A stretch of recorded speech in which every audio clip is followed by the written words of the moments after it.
Okay, today we're going to be talking about Jonah Miller. Jonah Miller is a Portsmouth Elementary student. He's a third grade student at Portsmouth Elementary. The characteristics of Jonah are that he is 9 years old, he is a male, and he's hard of hearing.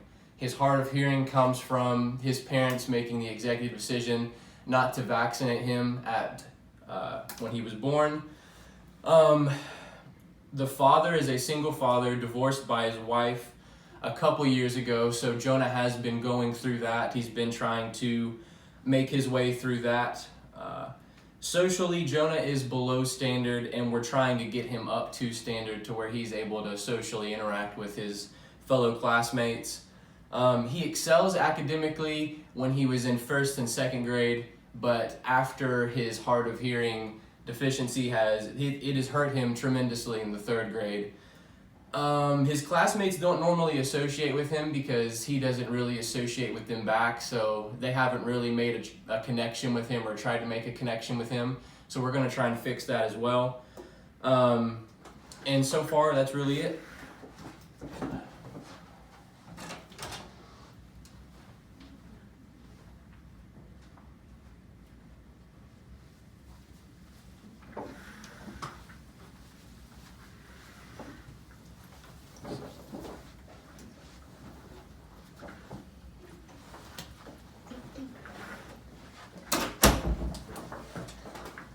Good evening, everybody. So my name is Victoria Ruffett, and I am the intervention specialist here at Portsmouth Elementary. We are meeting today to talk about Jonah Miller and his IEP, hard of hearing. I've seen him kind of de-escalate with his academics as well as some other areas in school in general. So I just wanted to start talking to you, Tanner. What are your primary concerns with your son? My first concern with Jonah is that he's not advocating for himself in the classroom or socially, whether it be in the lunchroom, gym time, recess time. I just don't feel like he is outspoken or interacting socially the way I would want him to. Okay, so Jonah is such a good student, really kind boy, but I too have seen how Jonah has kind of been suffering socially, and I've actually seen this happen before with students who are either deaf or hard of hearing. But here's kind of how we can combat that. So on the IEP, we have, that we want, for a goal, we want Jonah to be able to actively and engage conversation much more than he is right now with his teachers and peers. Okay. So right now he's probably initiating conversation about 2 times a day, which is not very much at all. Okay. So we're going to try to get him up to at least 10 times a day with both teachers and peers.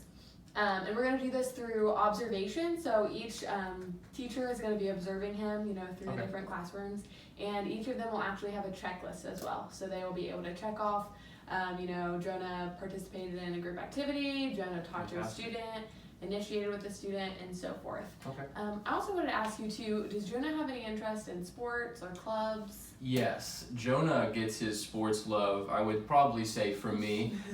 Jonah does love watching sports. Obviously, he can't really participate with, his hearing disability really hinders him on the basketball floor or on the football field, but something that I have found that he loves is soccer, and I really wanted to see if we could run with that and maybe see if use it as an outlet. Yeah, absolutely. So I definitely think that either joining a sport or any of the other clubs that we have at Portsmouth, I think that would definitely benefit him socially. For sure. Do you guys have anything to add?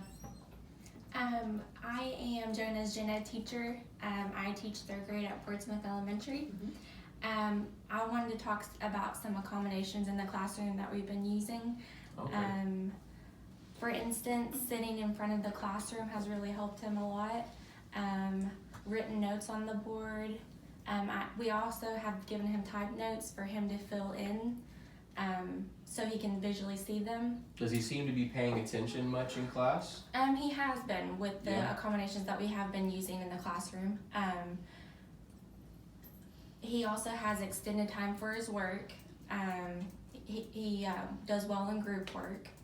And he also is pulled out of class for assessments for understanding the concepts. Okay, that's fantastic. Because as long as he is able to understand what's going on with the assessments and everything in class, then I'm a happy father, because anything that he can do to help himself or for you guys to help him makes me happy. Yes. So to touch on those, my name is Kara and I am the local audiologist. Portsmouth Elementary contacted me to assess Jonah for his hard of hearing, and we concluded, as you know, that we fit him for hearing aids to benefit him in the classroom. The accommodations that you touched on were great. That's a great start. Some other possibilities that you could do would be turning off technology that's not being used, just to kind of limit the sounds in the background, and closing windows, things like that. Make sure that the classroom is well lit, so that way Jonah can see you, he can see your expressions, your body language, and your so he can read your lips. And because it is a fact that children miss up to 50% if they have hard of hearing, miss 50% of the information that is said in the classroom. So just making sure that Jonah's needs are being met would be the best thing. And have you noticed that the hearing aids have helped? At home, the hearing aids have helped tremendously.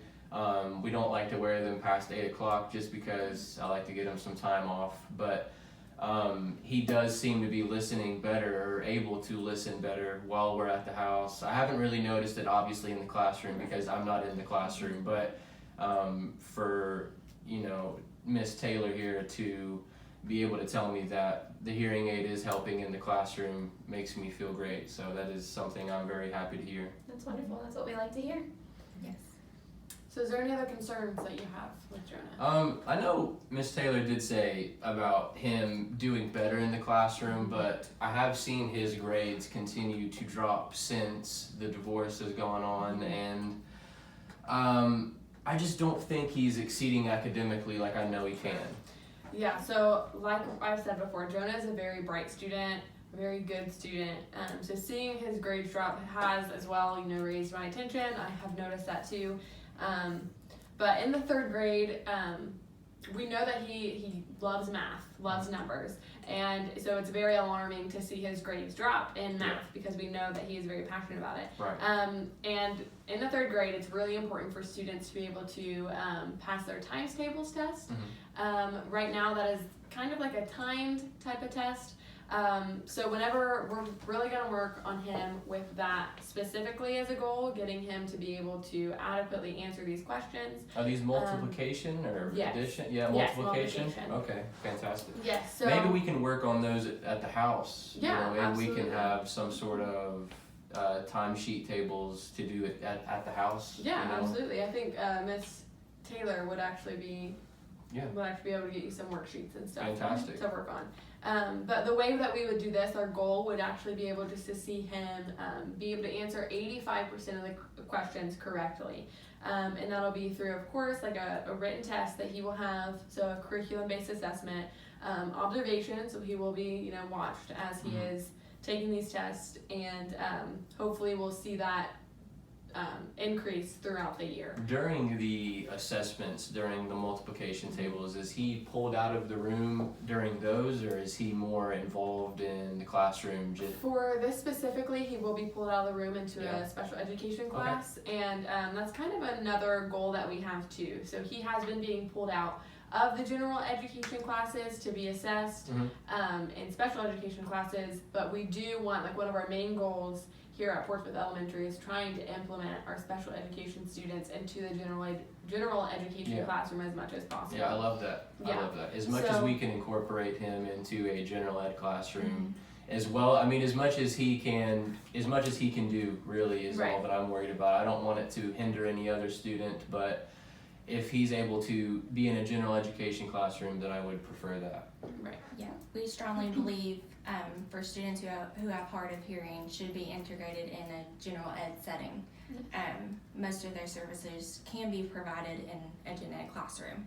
Fantastic. That's great to hear. And along with the hearing aids, the assistive technology can help put him back into the gen ed classroom. You could also maybe look into getting a microphone headphone set, like a headphone set that could project your voice in the classroom. That could be beneficial for all students. Ooh. Even. Yes, I do. I like the sound of that. That sounds really good. I do like that because even though the hearing aid sometimes, you know, he doesn't really pay attention to it, or maybe he does, but he just doesn't like it. So being able, he still likes to look at lips and read mouth. So the fact that you'd be able to do that would be incredible, and also help his hearing with the megaphone or the audio voice detecting. So this was our initial IEP meeting, and today's date is May the 5th, 2019. So, nope, I'm sorry, May the 15th, 2019. So this all will be implemented, you know, tomorrow. So after we have the IEP papers here for you to sign, and all of the goals, the assessments, everything will be active right after this meeting. Fantastic. So starting tomorrow, which would be the 16th. Well, thank you guys so much. I really do appreciate you guys meeting with me about my concerns with Jonah. You guys have helped me out tremendously, and I hope to see him succeed more in the future. Absolutely. Thank you, Mr. Miller. Thank you.